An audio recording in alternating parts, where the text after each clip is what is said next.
Hi, my name is Molly Sefton. I'm the development specialist here at the Kauffman Center. Most of my job is working on data and analytics for our development team, but I also have special projects like the Children's Wall and seat naming initiatives that I handle. This is Daniel. He's going to be accompanying me today. He is my resident accompanist, as in he resides with me and is an accompanist by trade. He performs at the Pleasant Hill High School and Middle School. Today, we're going to walk you through an oboe, what it consists of, what part it plays in the role of an orchestra, and then we're going to build our own oboes for you to play at home. And then finally, Daniel and I are going to play you a song called Glowworm. So today we're going to learn about what makes an oboe an oboe. And a key piece is that there is some assembly required. It comes in 3 pieces: the top joint, the middle joint, and the bell.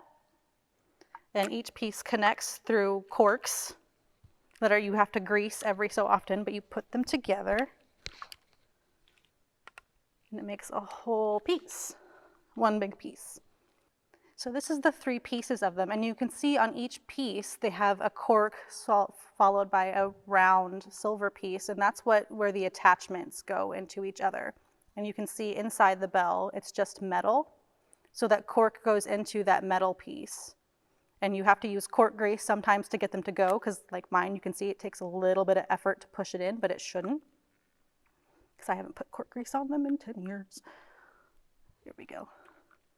And that's how they fit together, and you can kind of tell whether you've got the right fit or not because of where the keys align. So this is supposed to align together, these 2 sides, and that's how you measure where you're at. And then she's put together. So I have a professional oboe which has a conservatory key system, which means that unlike an intermediate or beginner oboe, there are extra keys on mine. So I can play, for instance, an F 3 different ways. There's a forked F, where you take up your middle finger and play it this way. There is a left-handed F, where you take this key over here, and then a middle F, where you take a key right here.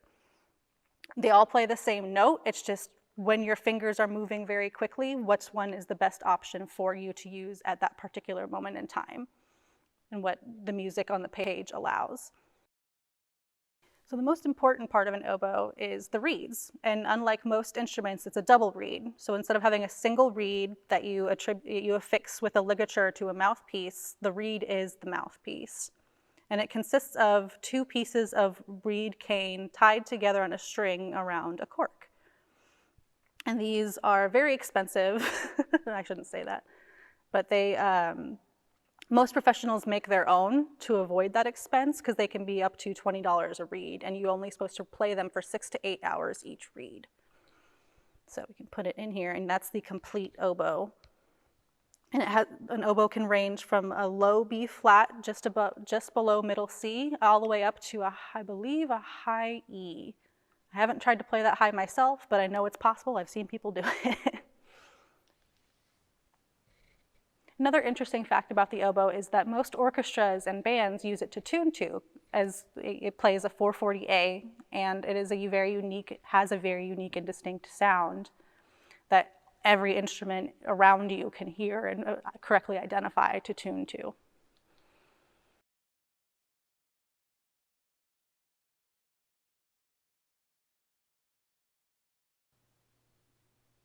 Welcome to making an oboe at home.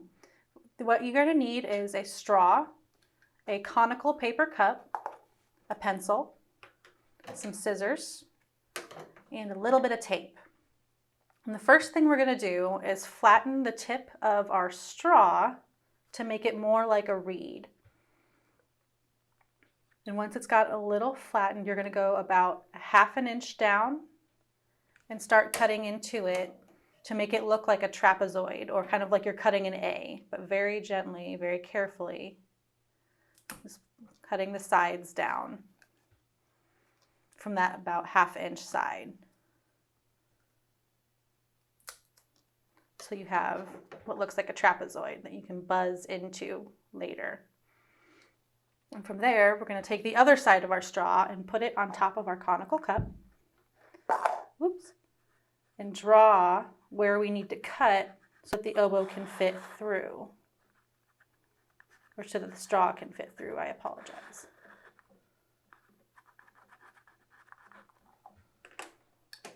And then we're going to cut right along that line. Makes a bit of a mess. And then with the cut side first, we're going to thread that through our hole. It comes out, and then we're going to tape this together so you don't blow it off when you buzz into it.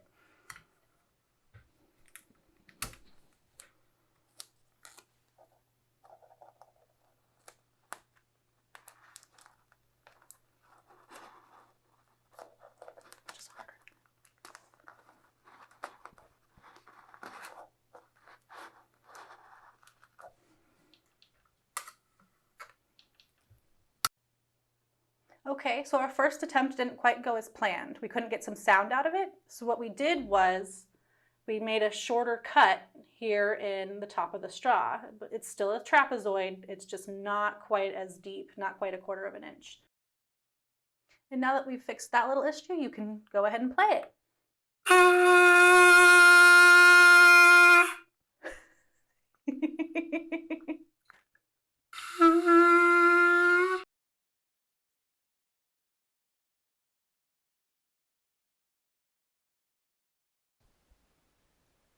And now we're going to play Glowworm for you, which is a song from the 1907 Broadway musical, The Girl Behind the Counter. It was written by Paul Linke and Lila Cayley Robinson.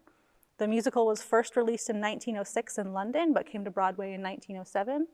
And the chorus of the song Glowworm was later adapted into a children's song. So you hear this, shine little glowworm, shimmer, shimmer. That's a theme in the piece that we're about to play for you.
Thank you for taking a second to learn about the oboe and listen to me perform with Daniel. And please be sure to check out the other performances and demonstrations on our Future Stages website.